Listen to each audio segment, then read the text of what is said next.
Hey everybody, Steve here for Nerdy Inc. coming at you with a review of True Detective Season 2. Before we begin, I'd like to give a summary of what I expect other people to say about Season 2 of True Detective. True Detective Season 2 wasn't as good or strong as Season 1, but thanks to some good casting choices and some action scenes, is still better than most of the stuff on television right now.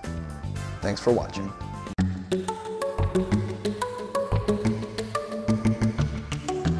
That's bullshit.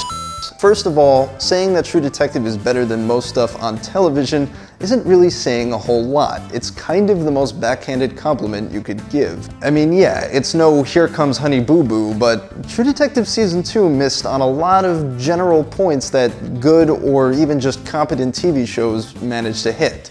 Secondly, I think we have to look back at Season 1 of True Detective in order to understand Season 2 better. And I don't want to turn this into a which one was better or why one was better than the other, but I think it's important to establish sort of a baseline. Season 1 of True Detective can really be broken down into three little compartments: writing, acting, and direction. When it came to writing, Season 1 was pretty weak. Yes, it had thematic elements that tied the characters and the plot together, and you had this whole theme about, you know, the futility of being good in a world where there's so much evil. That's really basic, and it really worked thanks to the acting and the directing, which really bolstered those themes, I think, more than just the writing did. Woody Harrelson and Matthew McConaughey did a phenomenal job bringing the characters to life and adding their own flair to a script that I don't think would have been handled as good with other actors. Secondly, Cary Fukunaga's directing for the entirety of Season 1 is absolutely incredible. Think about the ending of Who Goes There, the 6-minute long shot through the projects when Matthew McConaughey is trying to get his target out of there. Do you even remember what he was doing there? Because I don't. But the direction, as soon as that takes over, it grabs you, and it makes for really compelling television because you really care what happens to Rust Cole because Matthew McConaughey does such a good job of really bringing that sullen character to life. Let's make some direct comparisons, because Vince Vaughn's character, Frank Semyon, in Season 2 is kind of similar to Matthew McConaughey's Rust Cole in Season 1. They're both sort of these philosophical characters that are reflecting on life, and they're trying to find their way, and they've had these messed up experiences. I'd like you to imagine, just for a moment, Vince Vaughn giving the "time is a flat circle" speech. Actually, on second thought, can you think of any other actor that could pull off that monologue as well as he did? Actually, you know what? Go ahead and try giving it yourself. I want you to record yourself giving the "time is a flat circle" monologue and send it to us, because I think we'll get some great results out of that little experiment. Season 2 began with all of our main characters completely isolated from one another. There was no chemistry, no spark, no sense that they had anything to do with one another aside from the highway imagery that pervaded Western Book of the Dead. We were introduced to them and the main plot at a painfully slow pace. One of the fatal mistakes of this season was holding its cards close for too long. It was hinted at that these characters were damaged and broken, but we didn't know why. For example, we knew Ravel Coral's wife was raped, but we didn't know by who, or if they were still together, or what their entire relationship was. Ani Bezarides' past was similarly obscured and not revealed until her drug-induced trip through the secret party near the end. You remember, the one that ended with the team finding papers that had signatures all over them? These contracts. Signatures all over them. Knowing Ani was sexually assaulted at a young age is an important part of why she acts so cold to these strangers, but we don't find out about it until the season is over halfway over. Likewise, one of the first times we're introduced to Paul Woodrow, he can't get an erection for his girlfriend, and he looks miserable when she gives him a blowjob. Many viewers correctly guessed that he was a closeted homosexual, but that would have been great to know from the start. We shouldn't have to guess about simple but important character traits that are going to drive character motivations for the entire season. Frank Semyon was the most dynamic character because he had the most straightforward plot. He was the only person actually affected by Casper's murder because his shot at getting out of the mob business was killed along with him. It was a brief moment where simple cause and effect storytelling was on display. Frank spends the rest of the season trying to recapture what's left of his mob life. I was also glad he had a wife who was literally his partner in crime. It was refreshing to see a new mob family dynamic hit the screen. And while we're at it, let's talk about Vince Vaughn as a gangster. I think a lot of people want to see him try another serious role like this, but with a better script.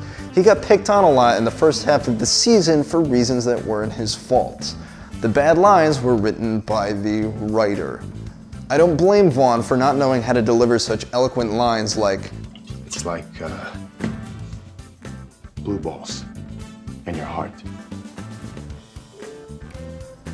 no one should have to deliver that line, but I would pay to see Matthew McConaughey try. Shit. The season fixes some of its problems in the back half after a 6-month time jump between episodes. Finally, we get to see what makes these characters tick, but it comes too late. By the time the finale rolls around, it felt more like an obligation to see where these characters ended up. Ani and Ray's hookup in particular felt like a last-ditch effort to drum up some extra drama that should have either been there sooner or should not have been there at all. So where the first half of the season lacked plot and character development, the second half had character development but still no plot, and what little plot there was extremely confusing. Characters played important roles in the endgame that had only shown up once or twice in the first 4 episodes, and these were supposed to be huge revelatory moments that got us going, except they didn't, because did anybody remember who the police captain was?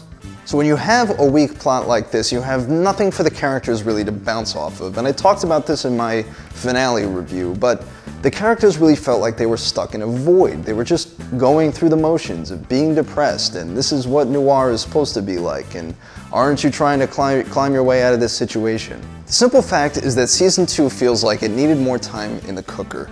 It felt like it was trying to grasp at too many straws all at once.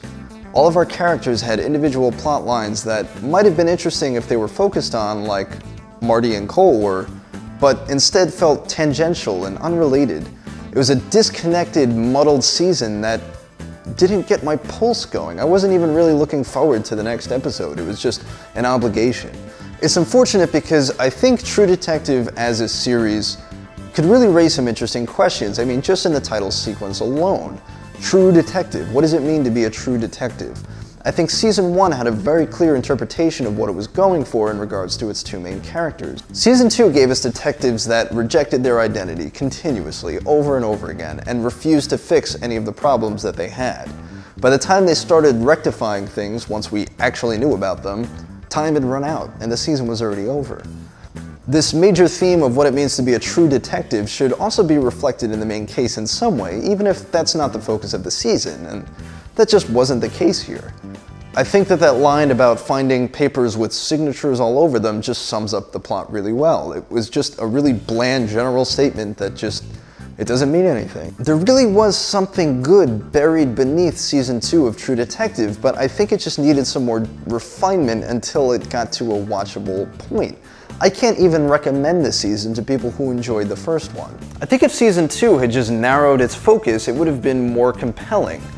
If it had just focused on Ani and Ray Valqueiro's relationship, I think you would have seen similar thematic elements that would have been brought up more clearly if the show had actually given them the time to do that. Conversely, had you wanted to focus on Vince Vaughn, I think that also would have been a great path for the show to take. Never do anything out of hunger. Not even eating. True Detective Season 2 didn't just spread itself thin, it just completely isolated everybody. It was on the opposite side of the galaxy, if you can get there. I think a lot of why Season 1 received such praise when it initially came out is that people were writing the story in their heads. It had this supernatural element to it that worked for the show. It really works for the season, and I think people took that in their heads and ran with it and sort of expanded the show beyond what it actually was, which was a fairly straightforward cop drama story. Season 2 lacked any of these moments that really let you sort of fill in the blanks for yourself and try and expand the world beyond what you were shown. And this is backed up in the really bland direction this season. Season 1 relied on Cary Fukunaga to make up for a lot of the writing shortcomings, and Season 2 just didn't have that expert direction, that that broadened the world or made you see things in a different light or find different representations. There was that dream sequence at the beginning of season 3 after Ray Velcoro gets shot, and that was the best the direction got. It really got me thinking. It had foreshadowing in it that we realized later in the season, but that's such an isolated moment from the rest of the season. And again, we just keep coming back to this theme of everything feels completely separate. Totally my fault. Even individual sequences were fine on their own, like Ray visiting Frank and both of them having guns underneath the table. That was some really good drama. But you could make a short film that did the same thing without all the baggage that True Detective Season 2 brought along. Cohesiveness is really the problem that Season 2 had, and I think had it just been a little more thought out, you would have seen a more refined show that would have got you thinking in the same way that Season 1 did.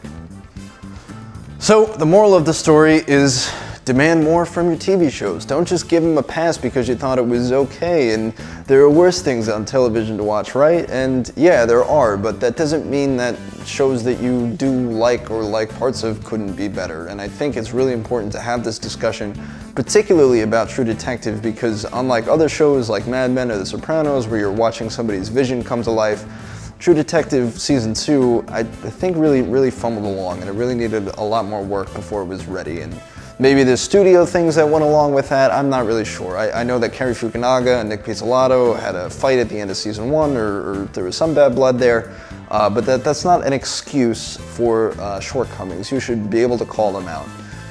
So there you have my very exhausted thoughts about True Detective Season 2. What I want to know is what your favorite Vince Vaughn quote was. Was it "motherfuck me"? Was it "blue balls"? Was it "don't do anything out of hunger, not even eating"? Whatever it is, leave us a comment below. Send us your video responses of you giving the "time is a flat circle" speech, because I'm curious. And for all things nerd, keep it right here at Nerdy Inc.